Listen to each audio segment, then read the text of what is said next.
Ito, meron tayong na-hunt ngayon sa 7-Eleven. Yan, 7-Eleven. Shoutout sa'yo. So, may na-ano tayo. May na-hunt tayong Hot Wheels doon. Yan, ito, resibo. 7-Eleven. Ito yung na-hunt natin. Yun o. Isang Honda Civic Custom. Yan. Para siyang blue-green ang ano niya. Metallic. Ganda rin ang itsura niya, guys. May module na nakalagay dito sa kanyang ano. Yan. Sa harap. Tapos yung mugs niya, 3 spokes na white. Yan. Pero dito sa likod, wala nang masyadong details. Ganyan lang. Plain lang siya. Pero sa side, napaka-pogi. Yan. Saka dito sa pinaka-hood niya. Yan guys. Astig. Buti na lang minahan tayo na ito kahit ano, kahit papano.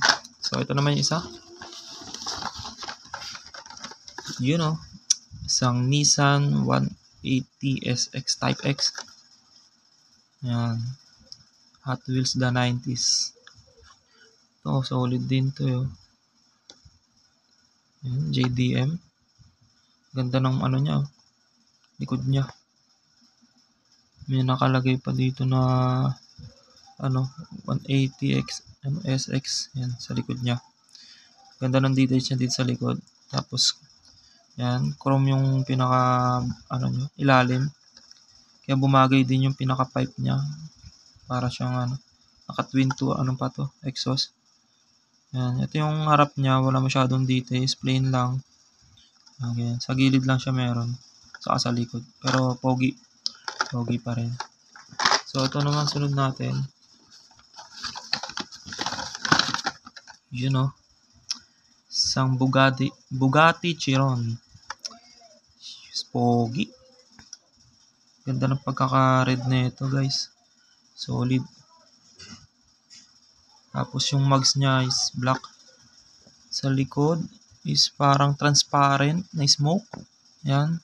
Kita yung pinaka loob niya. Transparent yung pinaka likod niya.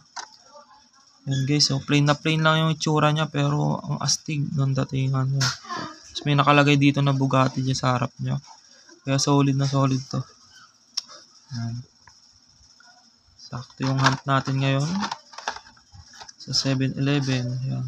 Sayang yung Godzilla. Hindi natin naabutan. Ayan. Meron tayong bagong display na naman dito sa ating ano, collection. Yung Honda Civic Custom. Nissan. Itong Bugatti Chiron. So yan. Abagan nyo lang yung ano, susunod na video natin. Sa mga hunt natin. Susunod na hunt.